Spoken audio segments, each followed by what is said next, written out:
Un député raconte son expérience horrible avec Algérie Ferry. La compagnie maritime Algérie Ferry n'est pas uniquement la cible de critiques de la part des passagers, mais aussi de responsables politiques. C'est le cas de ce député algérien qui a raconté sa mauvaise expérience à bord d'Algérie Ferry. Cela s'est passé lors de l'audition du président directeur général de la compagnie nationale en janvier dernier, devant l'Assemblée nationale. Depuis la réouverture partielle des frontières maritimes en octobre 2021, la compagnie Algérie Ferry ne cesse de collectionner les critiques de la part de ses clients. Toutes les tares du monde sont collées à cette compagnie. Et à juste titre, d'ailleurs. Les nombreux scandales ayant secoué Algérie Ferry ont poussé les plus hautes autorités de l'État à sévir contre ses responsables et ces derniers sont même traînés devant les tribunaux. Les choses ne semblent pas s'améliorer du côté d'Algérie Ferry, qui ne cesse d'accumuler les manquements. Les clients redoutent même le pire à l'avenir, notamment lors de la prochaine saison estivale. Plusieurs voix se sont d'ailleurs élevées pour dénoncer la situation catastrophique dans laquelle végète actuellement la Société de transport maritime nationale. C'est le de l'un des députés à l'émigration. Il s'agit d'Abdelwahab Yagoubi, qui a lancé récemment un coup de gueule contre Algérie Ferry. Lors de l'audition par les députés de l'APNE du PDG d'Algérie Ferry, Waïd Lakehalaya, le 18 janvier dernier, le député a filmé son intervention et en a publié un extrait le samedi 4 février sur ses réseaux sociaux. Une intervention durant laquelle Abdelwahab Yagoubi a mis à nu les tares d'Algérie Ferry en la comparant aux autres compagnies. Il a cité à ce propos les prix pratiqués par Algérie Ferry par rapport à ceux des autres compagnies desservant la Méditerranée. Dans son témoignage, le député a cité l'exemple de la croisière de Le Beauté en Méditerranée, à travers laquelle le client peut s'offrir 8 jours en mer et visiter plusieurs villes du sud de l'Europe, Marseille, Palma de Majorque, Rome et Naples, et jusqu'à Genève en Suisse en pension complète pour le prix de 350 €, selon lui. Une croisière qui fait rêver plus d'un avec un tel prix et qu'aucun Algérien ne peut bien sûr réaliser avec la compagnie maritime nationale. Algérie Ferry, mais 2 cabines ont été subtilisées et vendues à d'autres passagers. Le député de l'APNE, représentant la circonscription France-Nord, est ensuite revenu sur la première traversée Marseille-Alger effectuée par Algérie Ferry en octobre 2021 lors de la réouverture partielle des frontières maritimes. Une traversée que le député affirme avoir prise incognito afin de découvrir les conditions de voyage à bord d'Algérie Ferry. Dans son témoignage, Yagoubi n'a pas mâché ses mots en racontant sa propre expérience à bord du navire de la compagnie maritime algérienne. L'humiliation a débuté au niveau du port, affirme le député, qui avait fait cette traversée à bord du navire Badodji Mokhtar III. J'ai réservé 2 cabines avec ma carte bleue, mais on me les a échangées par une couchette. Mes 2 cabines ont été subtilisées et vendues à d'autres passagers, affirme le député. Il a ensuite raconté son échange avec un représentant d'Algérie Ferry concernant le cas d'une passagère qui réclamait ses bagages à son arrivée au port d'Alger. Je me suis présenté devant lui pour évoquer le cas de cette dame âgée et il m'a répondu que moi je vends des billets et je n'ai rien à faire, raconte le député. Lorsque je lui ai dit que je suis là, en tant que député, il m'a répondu, ma voix porte plus que la vôtre, ajoute le parlementaire. Ce sont ces Rambo qui exercent au niveau du port d'Alger, s'offusque-t-il. C'est ça l'image d'Algérie Ferry et au-delà l'image de toute l'Algérie, se désole encore Abdelou. Une légende de l'équipe d'Algérie fracasse Mayou. L'ancien capitaine de l'équipe d'Algérie, Antar Yahya s'est référé à Roberto Baggio après avoir été interrogé sur le tir au but de Mayou. Lors du CHAN 2023 en Algérie, l'équipe nationale a impressionné avec son parcours presque parfait, battant toutes les équipes sur son chemin jusqu'à la finale.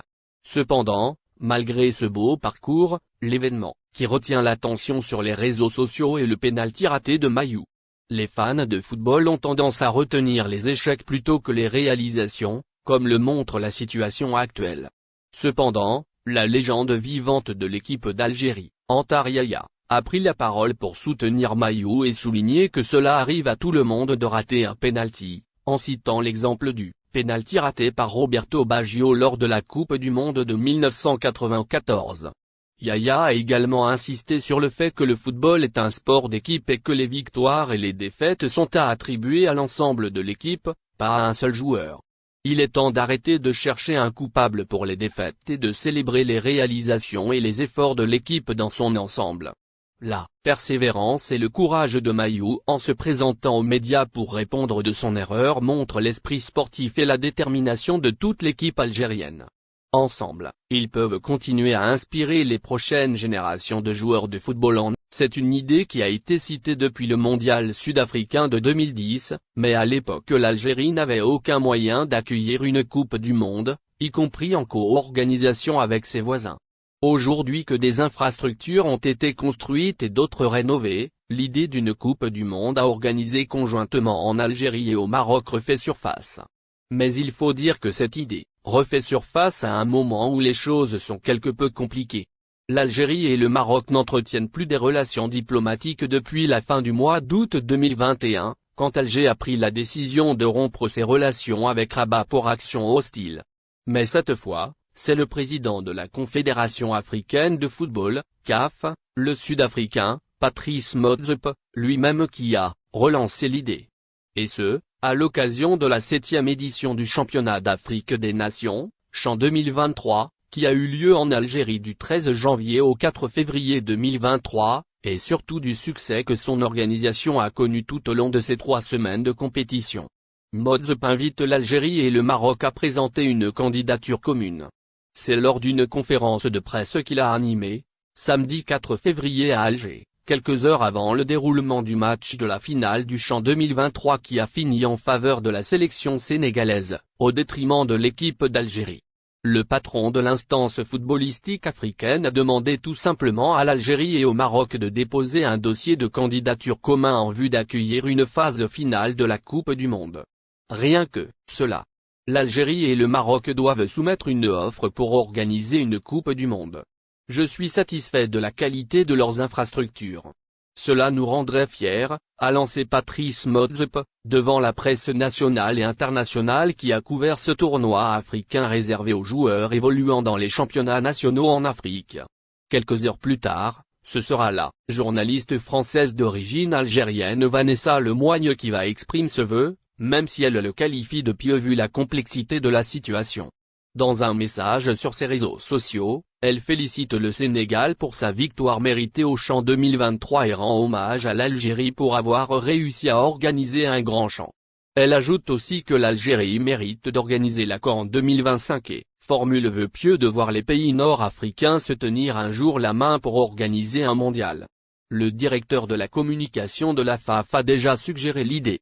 Pourquoi est-il important de relever ces deux déclarations? Parce qu'elles interviennent près de 45 jours après celles faites par le directeur de la communication de la Fédération algérienne de football, FAF, Salah Beabou, sur les ondes de la radio Beurre FM. Ce jour-là, le responsable au sein de la FAF a laissé entendre que l'Algérie pourrait postuler dans quelques années à l'accueil d'un mondial, y compris conjointement avec d'autres pays. Nous sommes conscients que le cahier des charges pour organiser une Coupe du Monde n'est pas facile, mais nous espérons dans les prochaines années que nous pourrons le faire, même si ce sera conjointement avec d'autres pays, avait-il indiqué en réponse à une question du journaliste de Beurre FM. Il est clair cependant qu'il ne peut y avoir une co-organisation d'une édition de la Coupe du Monde sans une amélioration des relations diplomatiques entre les deux pays. Il est vrai aussi que, pour l'instant, les deux pays ne sont pas prêts, sur le plan logistique, pour prétendre accueillir un mondial, surtout avec la participation de 40. N'oubliez pas abonnez-vous à notre chaîne Olive News et activez les notifications pour recevoir nos publications en temps réel.